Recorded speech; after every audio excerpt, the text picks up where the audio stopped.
जिंदगी में कुछ बड़ा करने के लिए गुरु का होना बहुत जरूरी है। साथ ही साथ उन्हें सम्मान देना भी उतना ही जरूरी है।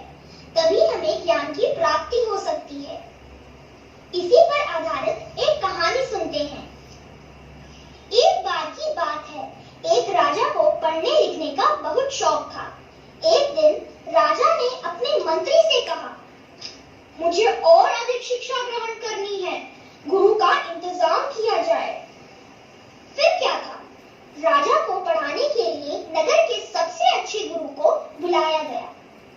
इस प्रकार गुरु से शिक्षा लेते हुए कई महीने बीत गए, परंतु राजा को उस पढ़ाई से कोई लाभ नहीं हो रहा था।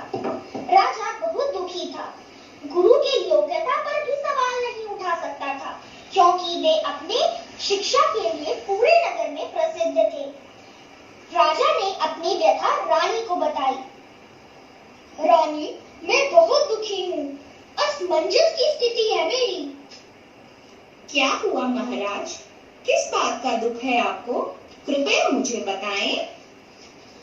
गुरुजी से शिक्षा ग्रहण करते करते कई महीने बीत गए हैं, परंतु मुझे कोई लाभ नहीं हो रहा है। ऐसा क्यों हो रहा है? आप यह सवाल गुरुजी से ठीक क्यों नहीं पूछते?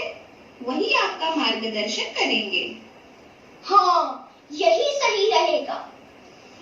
राजा ने एक दिन हिम्मत करके गुरुजी से यह सवाल पूछ ही लिया। क्षमा करिए गुरुजी, मैं बहुत दिनों से आपसे शिक्षा ग्रहण कर रहा हूँ, परंतु मुझे कोई लाभ नहीं हो रहा है इस शिक्षा का। कृपया करके बताएं कि ऐसा क्यों हो रहा है? यह तो बहुत छोटी सी बात है। आपको अपने बड़े होने का अहंकार है, क्योंकि आप एक राजा हैं, जिसके कारण आप इस बात को समझ ही नहीं पा रहे हैं। ऐसी कौन सी बात है जो मैं नहीं समझ पा रहा गुरुजी?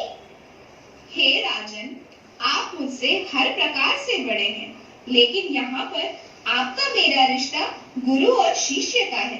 गुरु होने के कारण मेरा स्थान आपसे ऊंचा होना चाहिए, लेकिन आप अपने ऊंचे सियासत पर बैठकर शिक्षा ग्रहण करते हैं और मैं नीचे आसन पर बैठकर आपको शिक्षा दे रहा हूँ। इसी एक छोटे से कारण से ही आपको मेरे द्वारा दी गई शिक्षा से कोई लाभ नहीं मिल पा रहा है। आपके राजा होने के कारण मैं यह बात आपसे कह नहीं पा रहा था। राजा ने अपनी गलती मानी और गुरु को ऊंचा स्थान देकर शिक्षा ग्रहण करना शुरू कर दिया।